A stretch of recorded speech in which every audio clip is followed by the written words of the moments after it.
It is week 15, and that means it's the start of the Saturday games in the NFL. And so, thank you for joining me for this big weekend edition. We're going to have 6 games to talk about, and our first game is going to start in Minnesota on Saturday. It's the 4-8 Indianapolis Colts at the 10-3 Minnesota Vikings. It sure feels like that the Indianapolis Colts are very close to winning some of the games that they've been playing. And I feel like they're playing much harder for interim coach Jeff Saturday than they were for original head coach Frank Reich earlier in the season. Now, granted, they're a lot healthier than they were at that point. Jonathan Taylor is running at full strength now. They've got all their receivers back. And Matt Ryan is a serviceable quarterback for this team. They come into Minnesota, and Minnesota has struggled over the last couple of weeks after getting out to a big lead in their division and in the NFC. Their defense has let them down a little bit, while their offense, I think, has struggled to run the football, especially in the red zone. The Vikings are still a very good team, and I think that at this particular game, they should win the game as they're playing at home against a team that is not quite as up to par as the Vikings are. But the Colts are going to have some fight in them. I think that they will, put on a bit of a show. I think Jonathan Taylor can definitely run the football against the Vikings. And if the Vikings don't get out to a big lead to where they can protect it with their pass rush, run the football, and end the game, the Colts could have them in for a fight all day long. But I'll take the Minnesota Vikings to win the game on Saturday. Game number 2 is the 9-4 Cincinnati Bengals at the 6-7 Tampa Bay Buccaneers. Tampa Bay is struggling to maintain their lead in their division, where the only team that will make the playoffs out of that division will be the division winner, whereas Cincinnati is firmly in the playoffs at this point, but they're looking to take over the division lead by winning some games here and hoping that Baltimore falters down the stretch.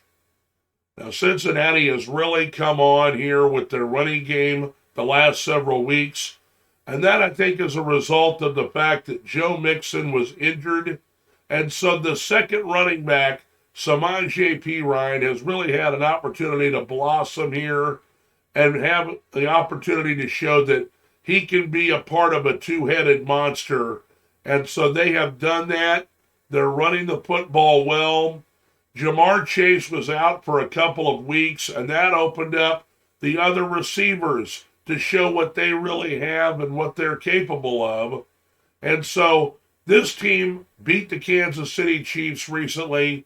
They played very well. I think they're probably one of the top 3 teams in the entire NFL this season. And as they go forward, if their defense can continue to play as well as it has, I think Cincinnati's got a real shot to make it to the Super Bowl. In this particular game, they're going to go down to Tampa, and Tampa's going to give them everything that they can handle. I think they'll do their best to try to run the football. Brady will have some tricks up his sleeve, and he's got the receivers that he can get the ball to.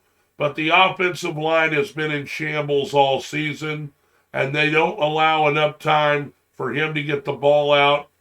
He really has to make really quick passes in order to protect himself and keep the offense in rhythm. They're playing at home, but I like the Cincinnati Bengals to beat the Tampa Bay Buccaneers on Sunday. The 10-3 Dallas Cowboys face off at the 5-8 Jacksonville Jaguars.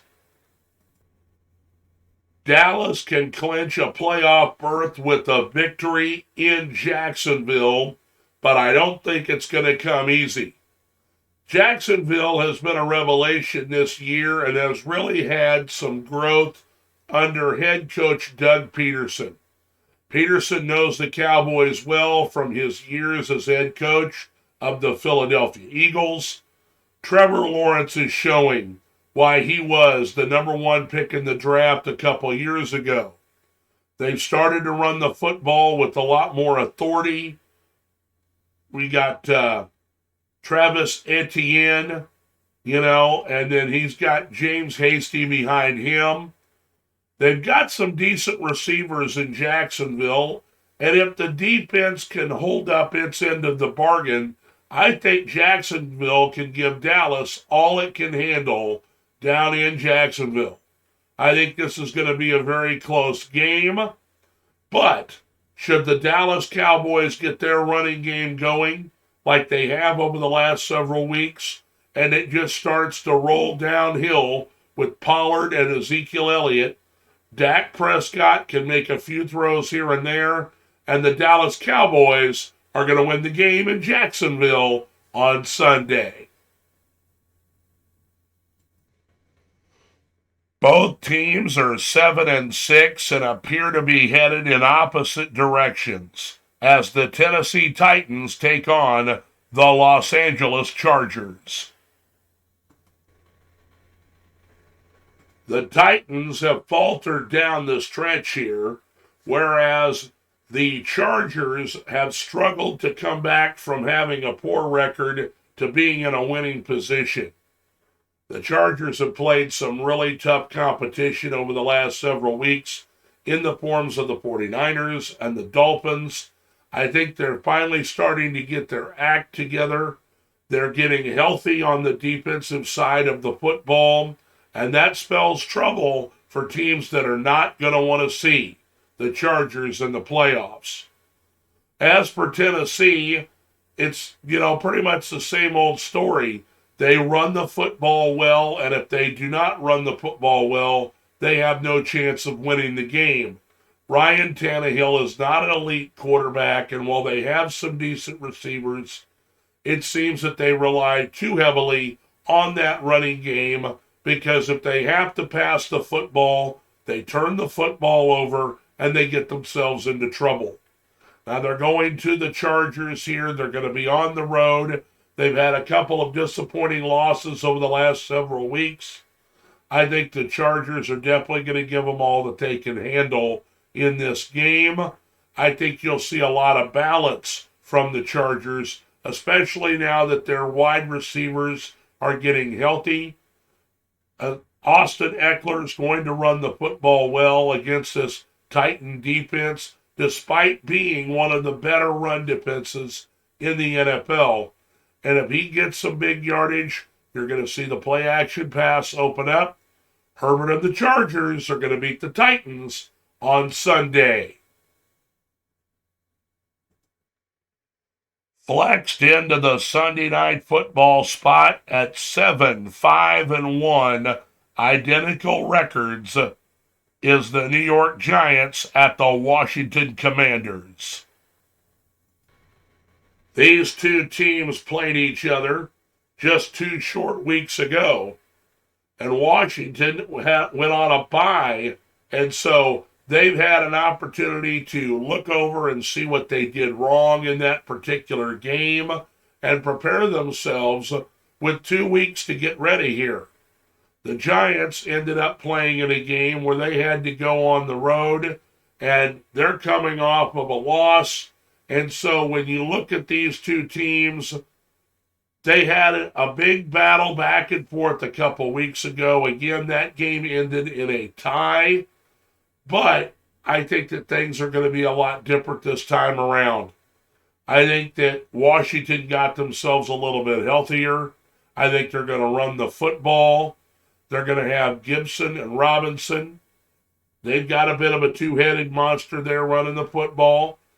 Taylor Heineke has done a wonderful job, and they have an outstanding winning record with him as the quarterback this year since he's taken over.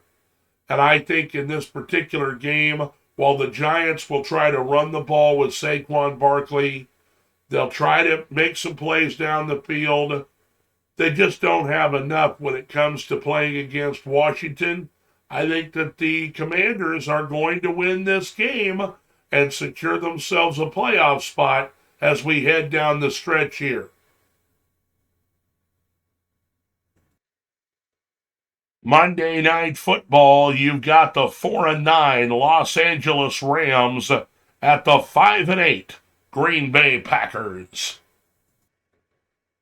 The Packers are coming off of a bye in this disappointing season, and they're going to face off against the Rams with a new quarterback who's had 11 days to prepare for the Packers as Rams quarterback Baker Mayfield comes to town with the Rams. Now, Aaron Rodgers and his group have had a bit of a letdown and a disappointing season as he's begun to familiarize himself with his wide receivers that are the rookies, Christian Watson. Now, Romeo Doubs has been out with an injury, but they have a good running game. And if they would have leaned on this running game the majority of the year, I think they'd have a much better record. But I think they've learned to do that throughout the season, and so they will run the football against this Rams team that may be without Aaron Donald for a second straight week.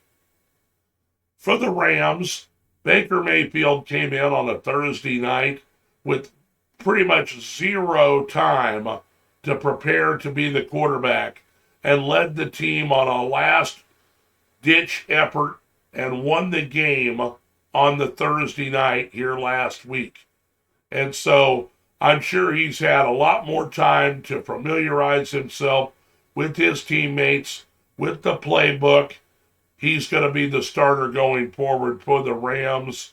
And I just want to say at this particular time that I think the reason that Baker Mayfield is in Los Angeles and with the Rams is because there's a lot of concern over whether or not Matthew Stafford is going to be able to come back next year.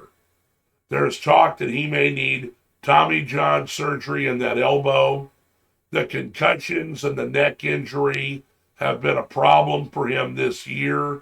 He may decide that he wants to retire. And that means that Baker Mayfield may be the quarterback going forward for the long haul here in LA. And so I think they've got a jump on this situation by bringing him in. I think he's endeared himself not only to the fans but to the team after the big win last week. I think he instills a lot of confidence in this Rams team that they have been missing throughout the season in a bit of a letdown year after winning the Super Bowl. And so I think they're going to be hyped up and ready to go, but it's going to be awful cold at Lambeau Field. I think the Packers eke out a close one on Monday Night Football against the Rams. Well, there you have it, another edition of Picks with David.